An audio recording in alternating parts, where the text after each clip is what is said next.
Would you still call her a thief if you knew who her father was?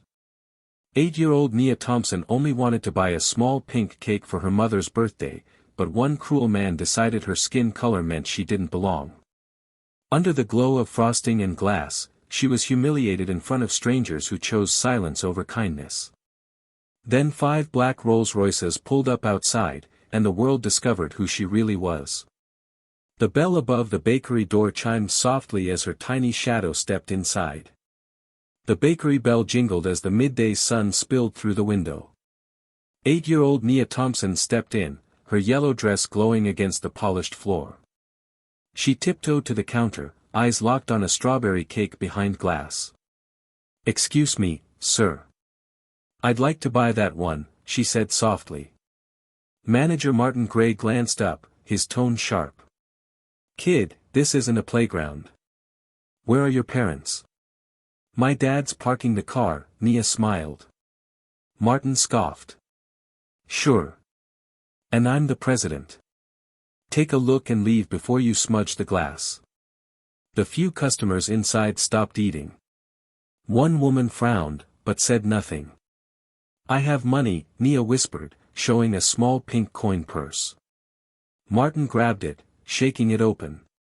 Coins spilled and rolled across the floor. "You call this money? That cake costs more than your whole month's lunch." He pointed to the door. "Go play outside. We don't serve beggars here." Nia froze. Her lips trembled, but she didn't cry. The word beggar echoed through the quiet shop, heavy and cruel. Nia knelt to gather the scattered coins.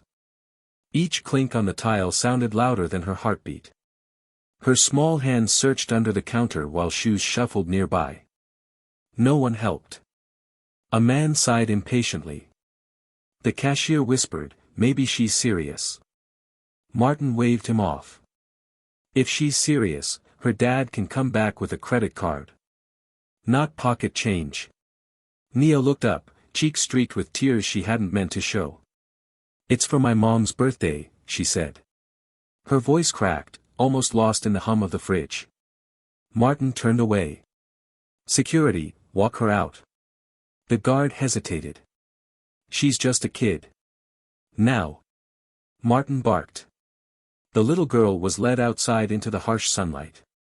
She crouched on the sidewalk, clutching her crushed purse. Through the glass, she could still see the cake glowing under the lights, perfectly untouched. People passed. One man stared, then looked away. A woman in a suit paused, then kept walking. The silence stung more than Martin's words.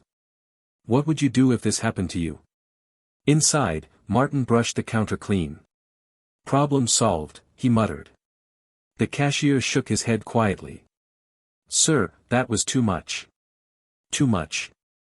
I just saved this store from a scammer." 5 minutes later, the rumble began. Deep, heavy engines echoing against the street. One black Rolls-Royce pulled up, then another. Then 3 more. Every head turned. Phones lifted. The doors opened in perfect rhythm. From the first car stepped Mayor Jerome Thompson, tall and calm, a storm behind his eyes. He walked straight in. The crowd parted like water. "Who's the man," he said slowly, "who just threw my daughter out?" Martin blinked. "Sir, I didn't know she was." "You didn't need to know," the mayor interrupted, his tone low and controlled. "You just needed to act human." Nia stood outside the window, eyes wet but unbroken. The guard's hand dropped from the door handle. Cameras flashed. The bakery went silent except for the mayor's breathing. Jerome stepped closer, voice steady but sharp. "Say it again.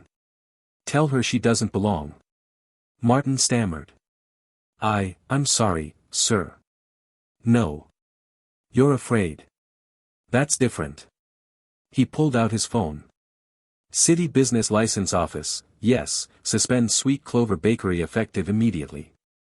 Martin's face drained. "Wait, please, this was a misunderstanding." Jerome turned to the cashier. "Did he call her a beggar?" The man nodded slowly. Jerome crouched beside his daughter.